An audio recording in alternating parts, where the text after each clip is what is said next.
I've utilised a pre-seed extract from 2 draft chapters, Paxton to Horncliffe and Horncliffe to Norham, which encompass elements of Benchmark at Grinham's Wood. Upriver from this point and dominating the skyline is the Union Chain Bridge, a spectacular structure which has recently undergone a total nut and bolt restoration as highlighted by the imagery, having been totally taken apart, removed and subsequently reassembled. The result is truly exceptional and brings to mind a work of art.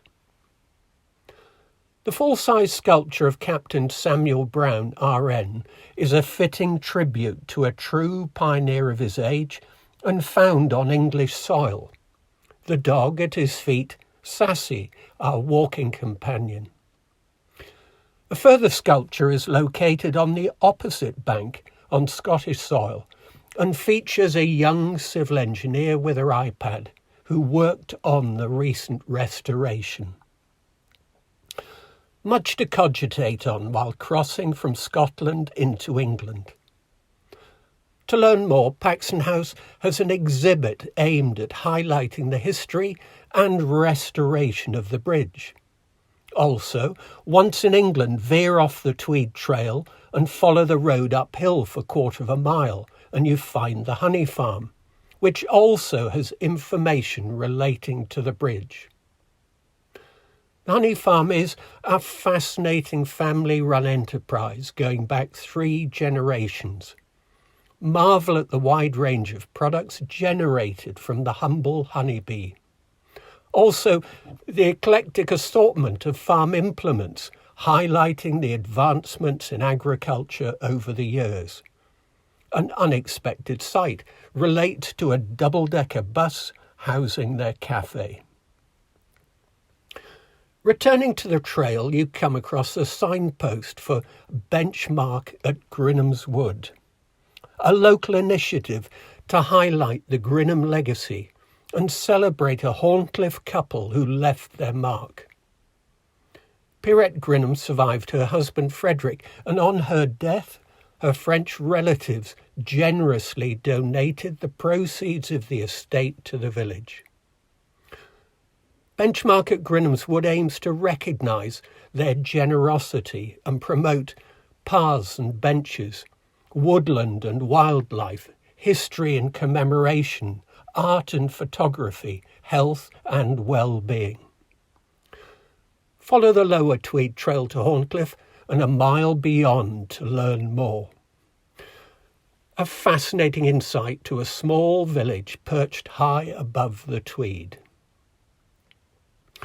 The benchmark element relates to past members of the community and their involvement as teenagers in World War II.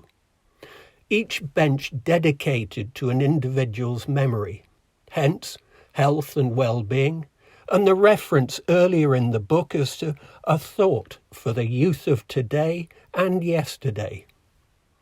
To learn more, turn to the book's final chapter. A further commemorative aspect of the initiative is the Fishing Shield Memorial, designed to recognise a way of life once intrinsic to the local economy and entwined with the history of the village. Many of those returning home after their wartime service resumed salmon fishing via coble and net.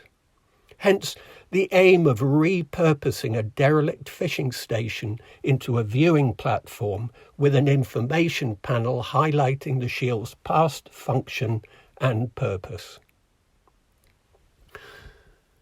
It's worth pointing out, until 1920, much of Horncliffe and the surrounding land, 3,240 acres, was owned by Lord and Lady Jerningham, who resided at Longridge Towers.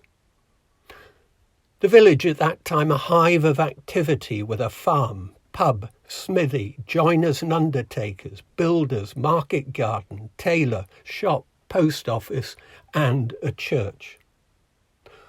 A number of these properties were sold at this time when the estate went to public auction on the death of Lord Jerningham.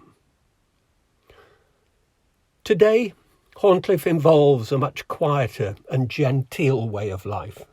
The Fisher's Arms the only commercial operation. In relation to the community project Benchmark at Grinham's Wood, it is important to point out the restoration of the War Memorial recording those who lost their lives during World War I and World War II was financed via the Grinham legacy. Flight Sergeant David T. Davidson, RAF, lost his life during World War II and is recorded on the War Memorial. Added to which will soon be a commemorative bench on the riverside path, paying tribute to him and recording an element of his story. It would be remiss not to make reference to our accommodation in Horncliffe. The Fisher's Arms deserves mention, as this was recently purchased and renovated by the local community, having raised well in excess of £300,000. An amazing effort for a small village and an example to others. The food, wine and accommodation proved excellent, and the local bonhomie very much in evidence. This next extract is taken from Chapter 4, Horncliffe to Norham. The first mile of your journey from Horncliffe to Norham encompasses the second half of the Benchmark at Grinham's Wood initiative and incorporates spectacular views upriver to St Thomas's Island, better known locally as the Bat Island. As you leave the village, you come across a sign for Herriot's Walk, an honour bestowed on my parents by Horncliffe Parish Council in recognition of their efforts and involvement in the community over many years.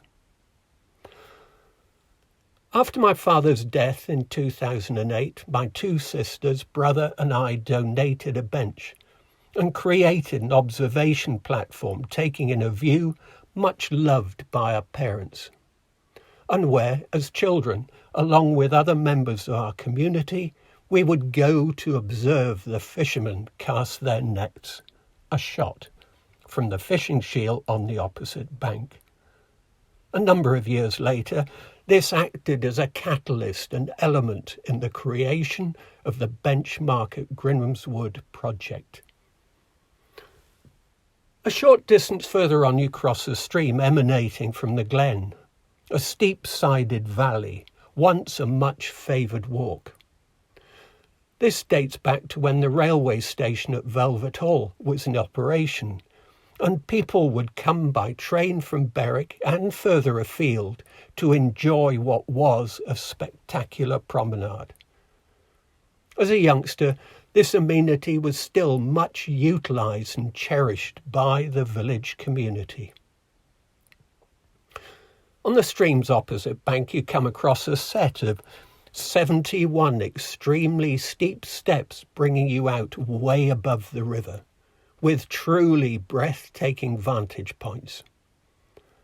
The memorial benches along this stretch of the Grinham's Wood project have spectacular views both up and downriver. It's worth bearing in mind the path you're following was the daily commute for countless fishermen over centuries, and still operational as such when I was a child.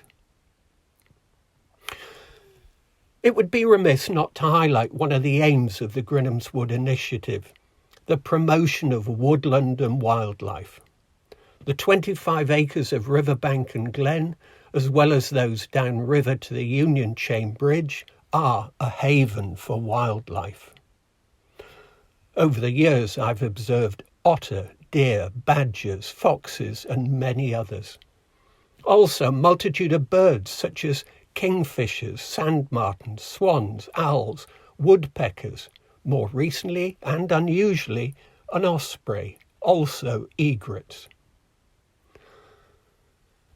While walking high above the riverbank, and with reference to woodland, look out for Stalwart's Copse, which incorporates a variety of native trees, soon to be planted as a tribute to those from the local community who served their country during the Second World War, and to mark the 80th anniversary of the ending of the conflict. This final image from a little further on aptly demonstrates wildlife in action, and something you are likely to encounter. Swans are regular visitors. Watching them come into land or take off from water, a sight to behold.